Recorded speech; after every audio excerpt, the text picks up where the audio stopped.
Well, hey there. Hope you're all enjoying your week. This video is wanting to wrap up what we talked about the apology yesterday, and introduce what we're going to be talking about on Friday with the three allegories: allegory, the sun, and the lion, and the cave. And there are a couple reasons for this. One, because we ended our discussion prematurely yesterday. I don't think I did a good job of really explaining to you what I find so compelling about the things that we read. Really, we didn't really get to the meat of it.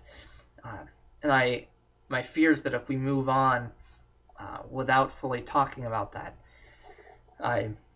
you'll be tempted to write it off as just sort of something you didn't understand or something that was boring. And there's so much there that I don't want you to do that. So I'm going to talk to you. So I'm going to flesh that out a little bit more, and hopefully give you a little bit more reason to keep this in your mind and remember it. Second, because I'd also like to show you how the apology fits into the other dialogues that you read, and why you read all four instead of just the apology, and talk a little bit about that. And third, because the things we're reading on Friday are kind of mind-bending, and I'd like to give you a little bit of introduction before we get there. All of class on Friday, I hope, is going to be talking about the allegory of the cave, which means that in this video I want to explain to you the allegories of the sun and of the lion, because those are going to help you understand the cave better, and they're also going to help you understand your reading better. So first, the apology. You remember Socrates had 4 charges made against him. He was charged with being a natural philosopher, charged with sophistry, with corrupting the youth, and with atheism.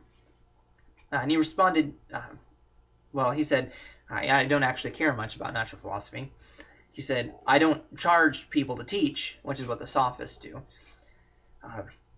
He said he gets his accuser to make the ludicrous statement that every influence on the young people in Athens is a positive, improving influence, except Socrates.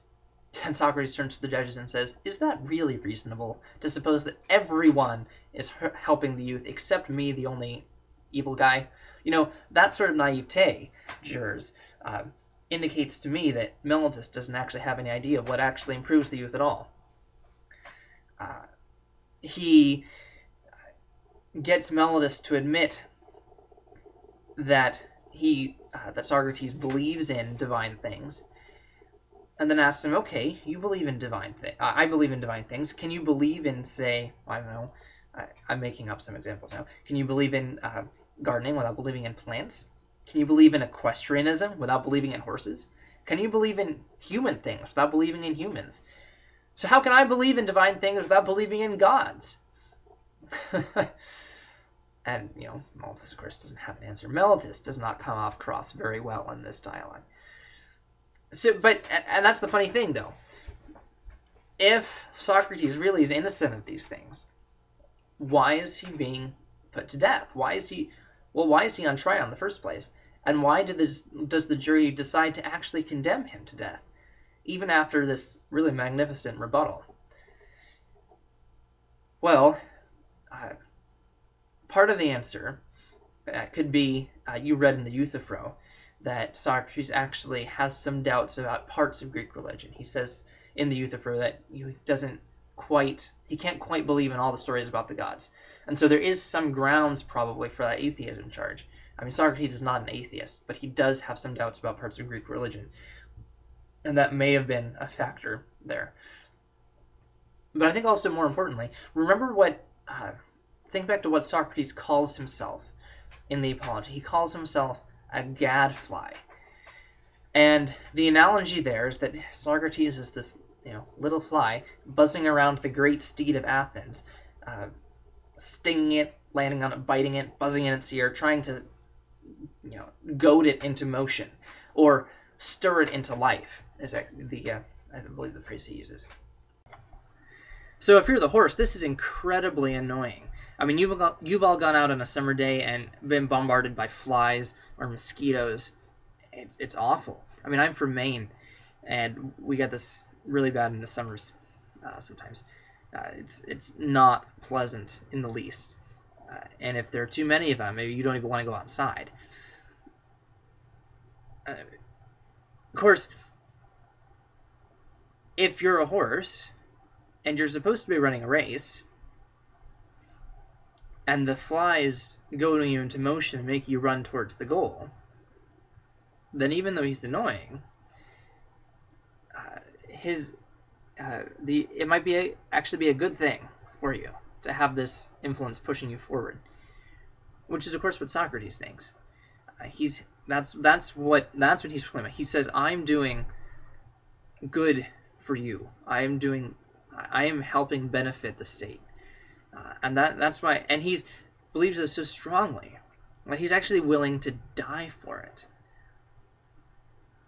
I don't know. That's what I find most compelling about this, about those 4 dialogues you read, about Socrates as a character in general.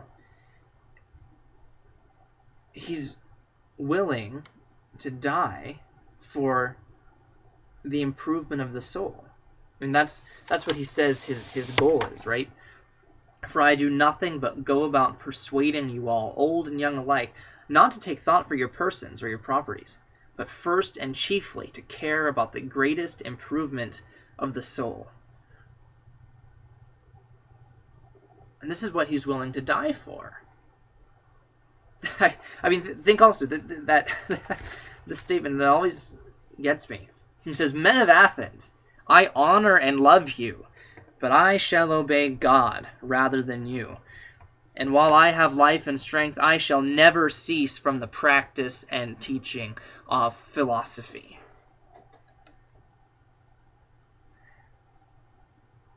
I mean, how many of you would die for the practice and teaching of philosophy? Anyone? Why is he willing to do it?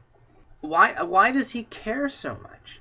And not just caring. Like, I don't know. I care for C.S. Lewis. I like reading, his stuff. But if the choice was between not reading the Screwtape Letters and dying, I would choose not reading the Screwtape Letters.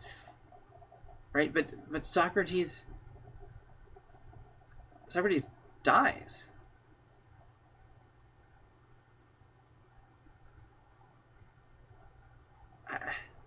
I think it's because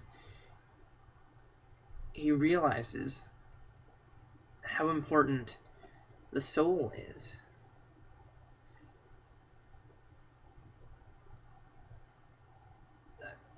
The soul is the most valuable part of us. I don't know if he would say this, but it's what makes us human. I mean, you remember his analogy talking about, if you have a horse, you're going to want to find someone who knows how to take care of horses and put them in charge so that they can, because they know about horses, they know what they're like, they know what they're supposed to do, and they know what's best for them, and they know how to lead them along toward the best goals, right? So shouldn't we care the same amount about our horses? Shouldn't we care about our souls at least as much as we care about our horses? Think of it, but do we ever take the time? But do we ever take the time to figure out what the soul is, where it's going, what its needs are, and how best to take care of it? Or you could update this for today. Like whatever it is that you spend time on, whether it's drawing or hiking or hunting or video games or reading, writing, archery, robotics, deep sea diving, whatever it is, whatever your hobby is, whatever it is that you do as much as you possibly can, whatever it is you watch YouTube videos incessantly about, whatever it is that you spend time learning about, figuring out about, and participating in as much as possible, right? Shouldn't you care about your soul at least as much, as you care about your hobbies? Of course, the obvious answer is yes. But the next question is, do we? Do we care more about how we improve in our hobbies than about how we improve in our lifetime? Are we more concerned with our horse's existence than with our own?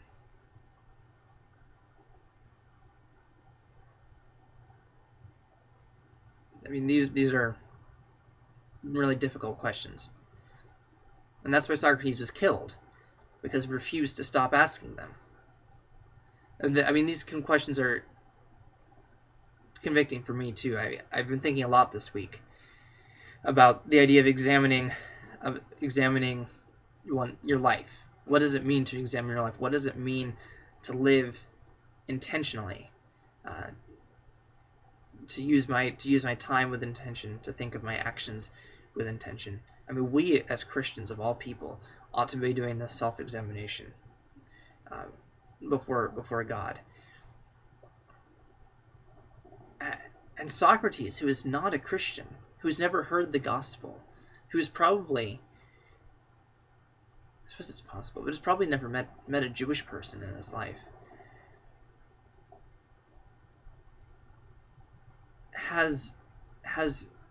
understands how important this is. Not only that, well, I don't know if you caught this. When the Athenians come back and say, "Okay, Socrates, we find you guilty. What should your punishment be?" Socrates responds by saying, "Okay, I think the most just response to this situation would be for you to give me free meals for the rest of my life." He asked to be put up in the Prytaneum, which is more or less, as far as I can tell, it's more or less the city hall of Athens. It's where the council would meet and eat dinners, and certain people, certain honored people like Olympic victors, from the Olympic Games, would be invited to eat there for the rest of their lives. And Socrates says, "That's what you should. That should be my reward for what I've done." Can you imagine? Like, they asked for a punishment. This is the most audacious, impertinent, cheeky thing Socrates could have said. But he says it because he believes he has done right. He does not believe he has done wrong. He believes it would be unjust for him to say that he had done wrong. And so he speaks out what he believes is the most just, or the justest, response to his actions. It's crazy. I mean, it's like the guy's trying to get himself killed. But he cares more about truth than he does about even his own life. I mean, why doesn't he escape with Crito?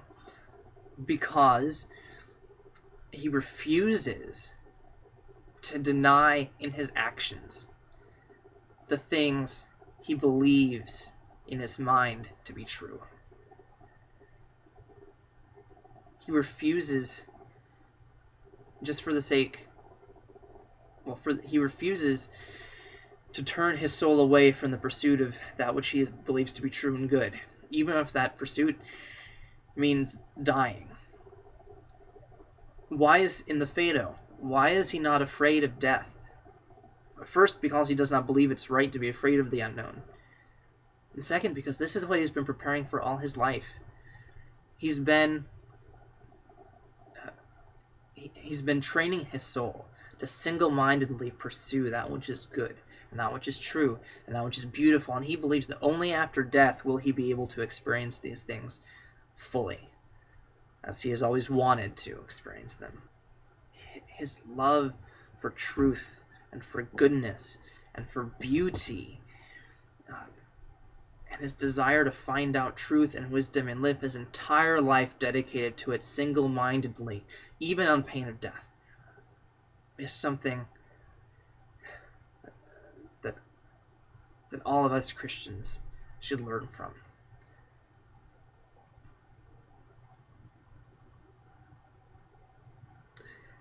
And so the question is, what is this that Socrates is pursuing? What is this wisdom? What is this goodness? What is this truth?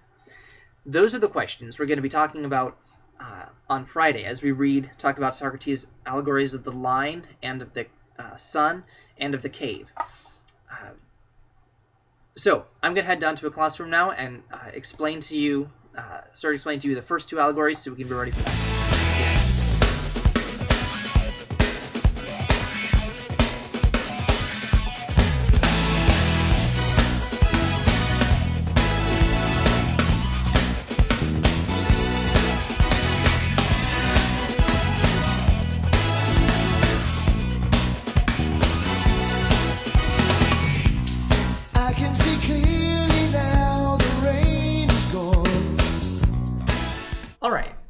So the three bits you're reading for Friday come from a dialogue called The Republic, where Socrates is talking with his friends and actually one or two enemies, as I recall, and they're talking about what it means to have a well-ordered soul.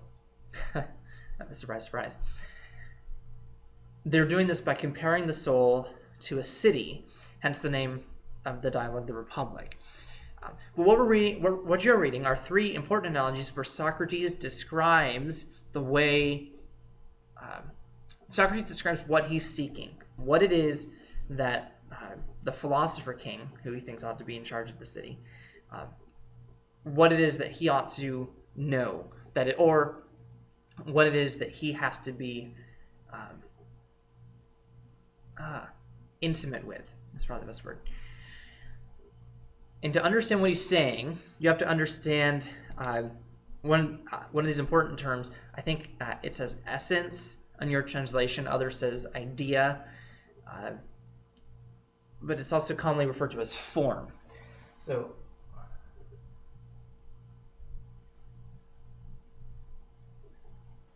with a capital F. So here's what this means.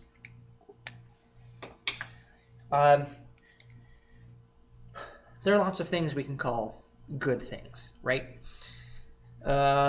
List a few. Helping Mrs. Jones across the street. What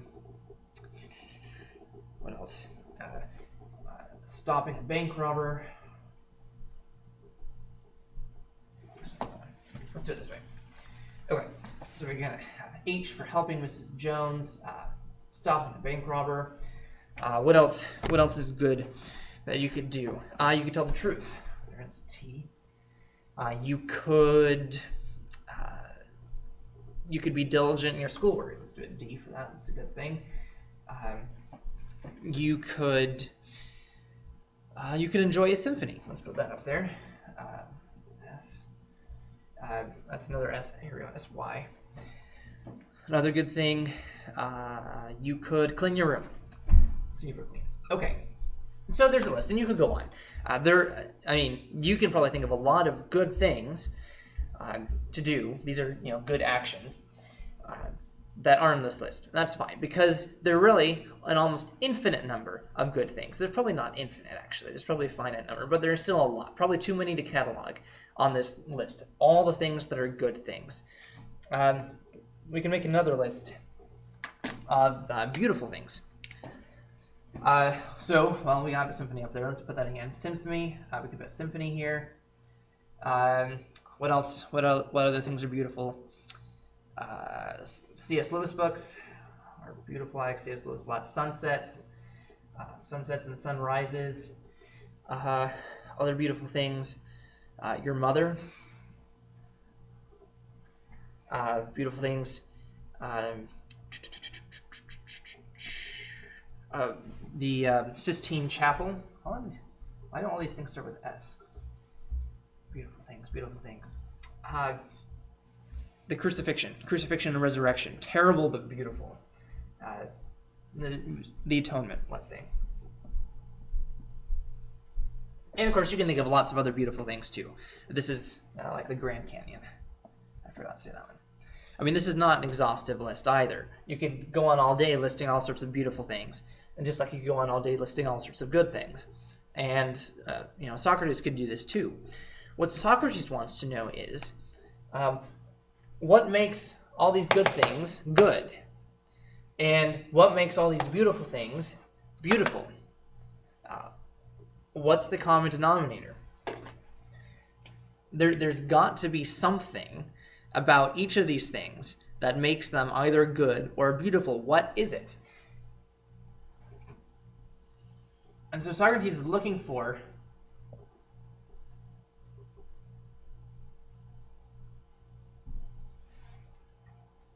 this thing that's going to tell him not just individual examples of the things that are good and beautiful, but it's going to tell him what goodness and beauty are.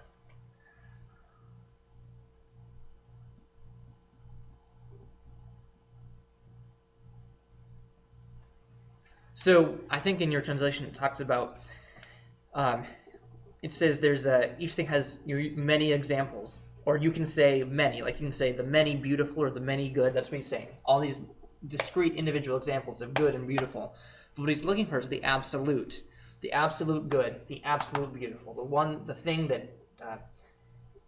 that gives good things their goodness, or the thing that gives beautiful things their beauty. What is that?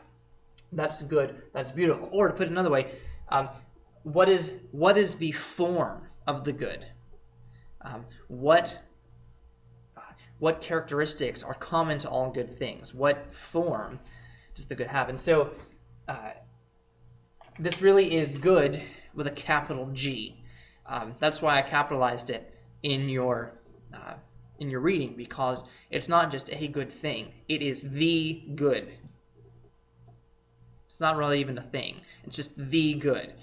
It's not something you can touch. It's not something you can see or observe or even really notate on the board. It's an intangible spiritual idea that all these good things participate in somehow. That's why they're good. The beautiful, something that all these individual beautiful things participate in somehow, and that's why they're beautiful. They get their beauty from something. They get it from this, whatever the beautiful is, right? Whatever beauty is, they get it from there. And Socrates wants to know, what is this thing? What is this thing that's good? What is this thing that's beautiful? And he is specifically concerned with this one, the good. And the reason why, he tells us in the analogy of the sun.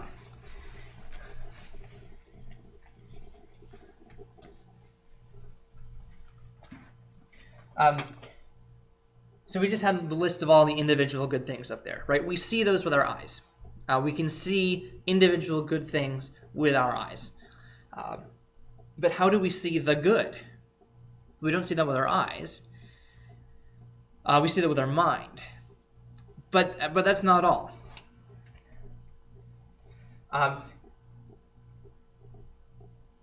Imagine, well, you don't have to imagine. You have an ear. I'm not... imagine this. Well, here you go. Imagine this is you. That's what you can imagine. And this is your big ear. And you're hearing things. Right? You hear sound through your ear. And the sound waves sort of come out. And the sound waves will reach you, and they'll go into your ear, and they'll travel up into your brain. And you'll hear them.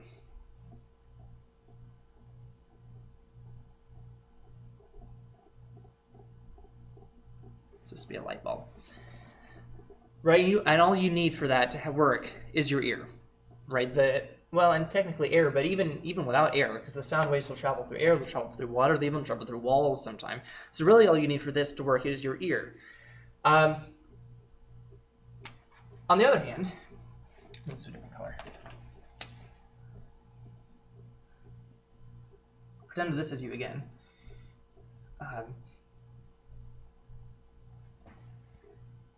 This is your eye, and this is, let's say, a tree, okay?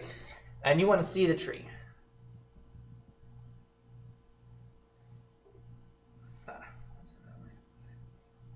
How do you see the tree? Well, you see it with your eye, and actually it's, but can you see things, does your eye need anything else to help it see?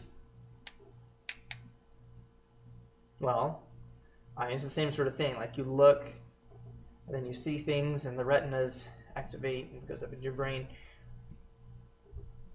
What if it's dark? What if this is a poster of a tree on your wall, and the windows are shut and the lights off, and you close the door, and there's nothing on? Can you see this poster of the tree on your wall? Why not? Because what do you need to see the tree?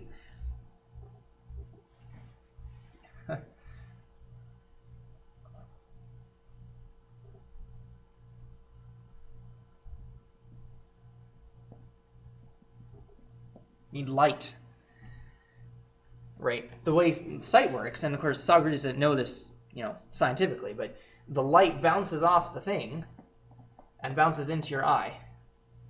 So it really works this way, and then it goes up into your brain, right? And so the only way you can see things is if you have light, and that's now Socrates is saying, where's all this going? Where does light come from?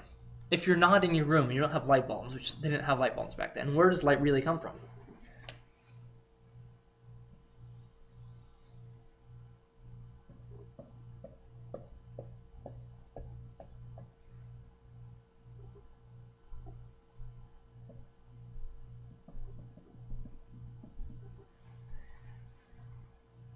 It comes from the sun. The light of the sun is how we see everything else, right? Without the sun, we would have no sight. We wouldn't be able to see real trees, let alone posters. The same thing, Socrates says, is true in relation to the mind.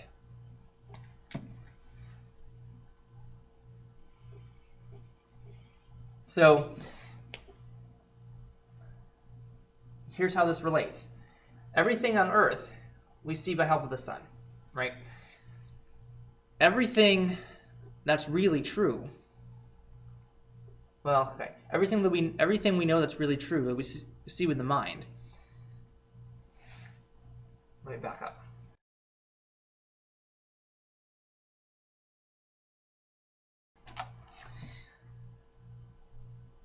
You might remember from the Phaedo that Socrates believes that the body is evil, or evil at worst, a severe hindrance at best. Real life, real truth is found in the spiritual realm, or which you access by your reason, by your soul. And so Socrates is applying this physical analogy to the spiritual world. And so he's saying, okay, in the spiritual world, you don't see things with your eyes. You see things with your mind. So we're going to call this. I'll use every color. See things with your mind, okay? And with your mind, you want to be able to understand, intellectual truths. You don't want to be able. So let's say that this is the form of the tree.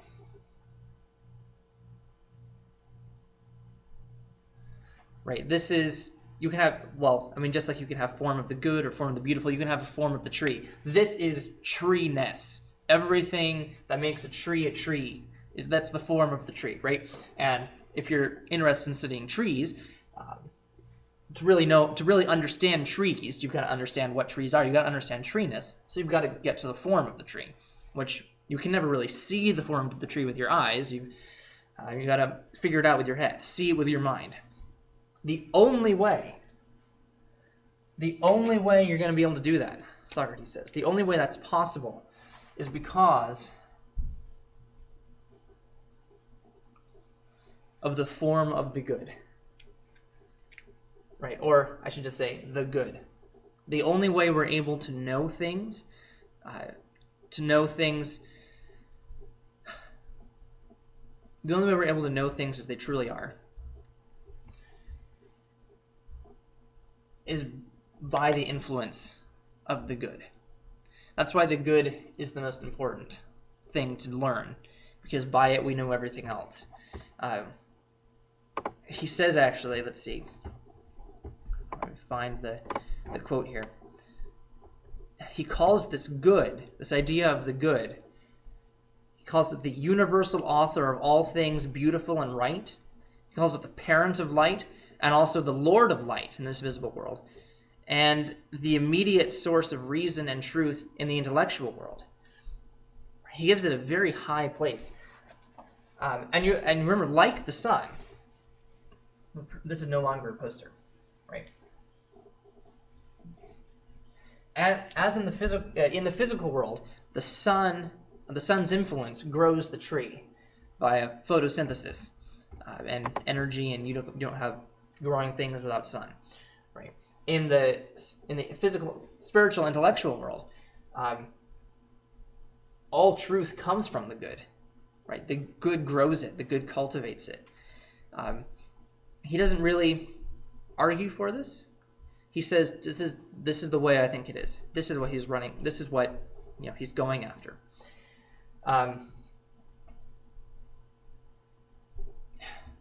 Hopefully that makes sense.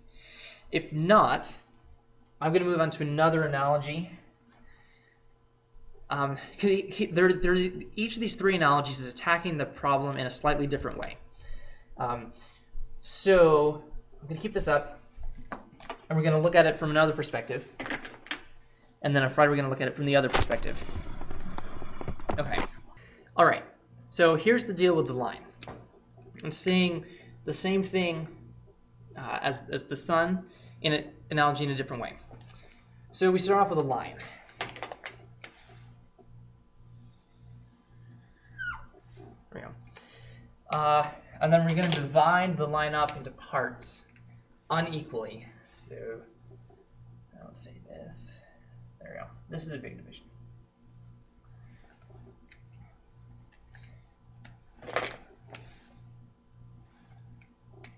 And then you do the same. So you have two parts. You have a bottom half and a top half, and then you divide the line again in the same sort of way.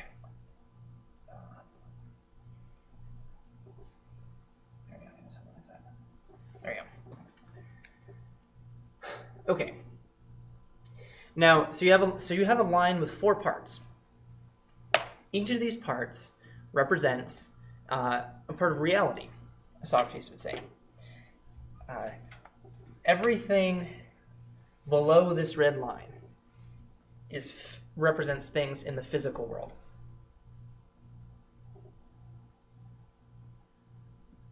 Everything above this line is things in the spiritual, intellectual world.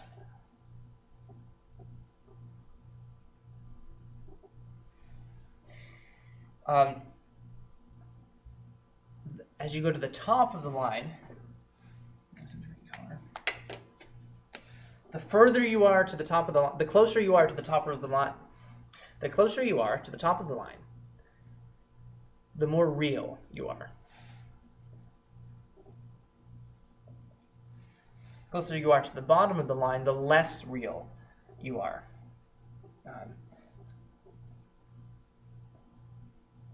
Nothing on this line is unreal, but if you were to go off the line and keep going down, you'd end up there. So what Socrates is about is he's trying to get to the things that are most real, because to him those are the most valuable, and those are the determining things. You can probably guess, based on what we were just talking about, what the most real things are. Well, we'll start at the bottom. Everything in here are shadows or reflections. And those are exactly what they sound like. So imagine this is a nice little pond.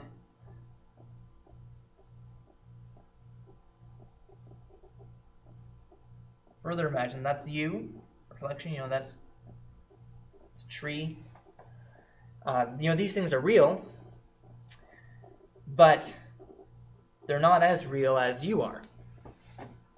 So, and this tree is not as real as the tree is. That's up here. Things.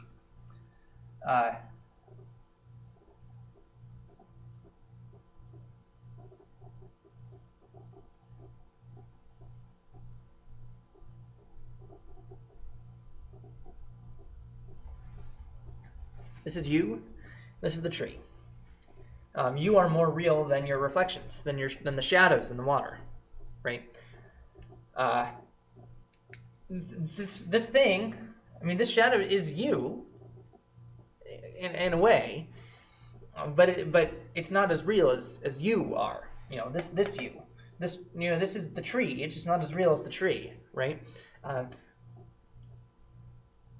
And so you're moving up. Now, you're moving from less real to more real. Now, everything up here corresponds to the things down here. So this bit. So Socrates is saying you have shadows in the physical world and reflections in the physical world.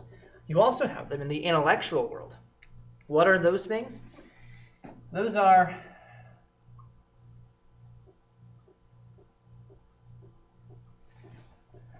abstractions. What's he mean? Well, I'll give you a couple examples.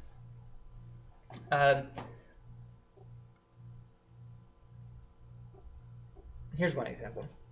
We were talking about the good, or the beautiful, or the form of the good, the form of the beautiful. Let's think about justice.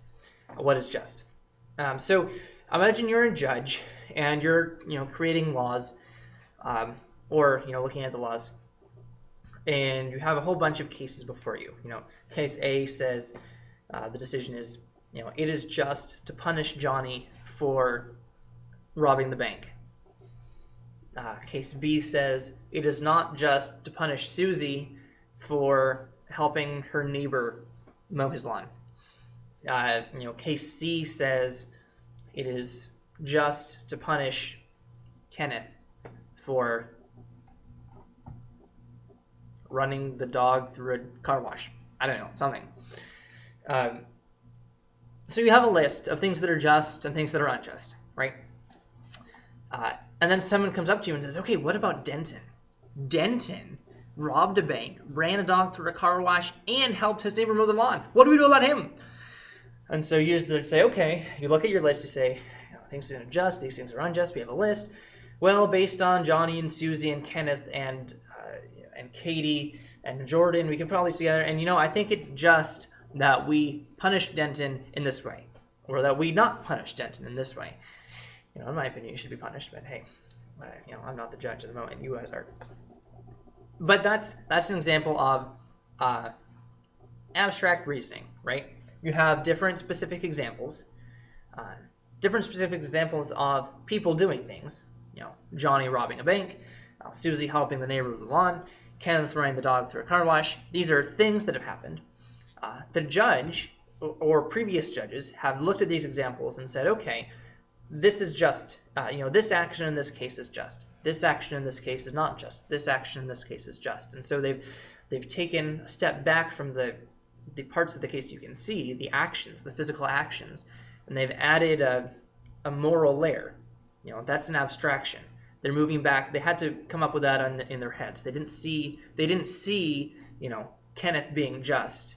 They saw Kenneth, they saw Kenneth putting the dog through the dog wash or through the car wash and realized that was unjust. They saw that with their minds. And then, the judge is looking at all these different abstractions that people have seen with their minds about justice, and he's making another conclusion about this, about Denton's case, which is also abstract, and it's also about what is just to do in his case, right? And so you as the judge are looking at other things people have said about justice, or other true statements about justice, and coming up with another true statement about justice. That's what Socrates is talking about. These are reflections, because they don't actually talk about what justice is, right? They assume justice, but they're not actually attacking what justice is. They're merely working with the idea. They're merely working with an assumption.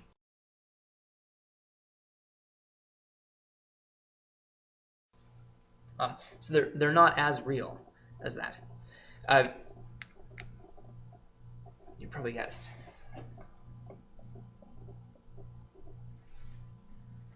That form is the most real. But before we get there, another example. How many of you have taken geometry? Right. Those of you who haven't will be taking it soon. In geometry, you work with proofs. So, for example, one of the most famous,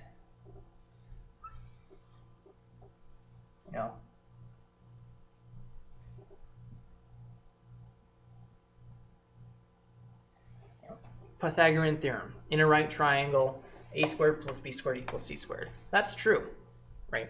And in geometry, you have to prove that it's true. How do you prove that it's true?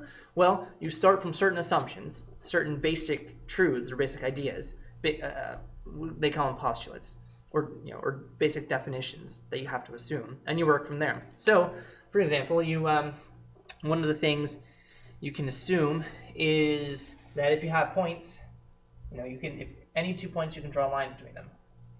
Right? That's an assumption you make. Another, a definition.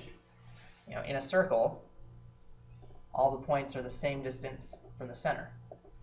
Not in this circle because I drew the wrong center. But you have to start with things you assume, definitions or other ideas, and then prove things that are complicated like this from there.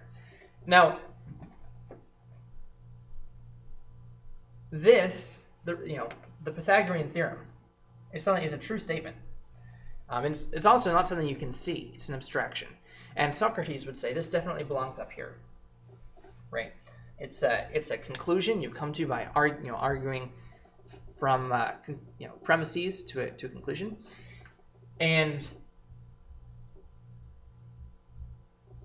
the reason it's an abstraction and not something that's really, really true in and of itself up here is because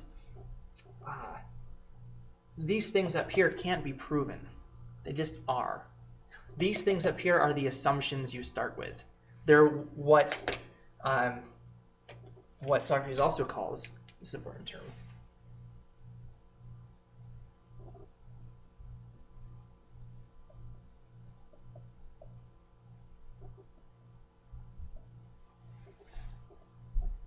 First principles. Because they're the ideas you start with. They're the assumptions you make to make any of this stuff work. That doesn't mean we know what they are, because we don't know what the good is. We don't know what the just is, but we know that there is good, and we have ideas of what it looks like. Right? We know that there is justice, and we have ideas of what that looks like. And so we're working on those first principles when we make these sorts of abstract conclusions, like the Pythagorean theorem, or like it is just to punish Danny for murdering. And so this is why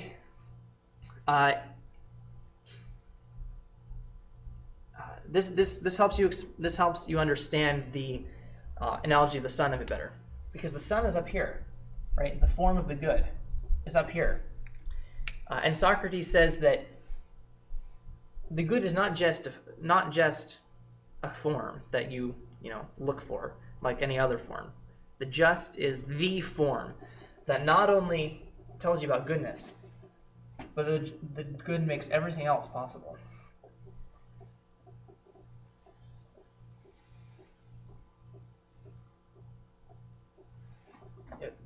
The good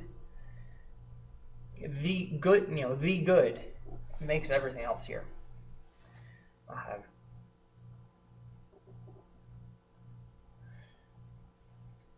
And that's why it's important to know what the good is. Because, you're getting closer and closer to that which is real, to that which is most important, to that which the soul is designed to know and to seek. And the more you understand what goodness is, or what the good is, the more you understand all these other things, which means the better you're able to live. That's going to be the focus of the allegory of the cave. Right? The allegory of the cave is going to tell you how, or it's not going to tell you how exactly, but the allegory of the cave is the story of a person, starting here. Let's use green. Of a person who starts here, where all he can see is shadows, and he eventually moves up and up and up until he can see the good. And at that point, Socrates says, the person who's got all the way up here is the person who should be ruling the city, because he's the only person who really understands all the rest of this.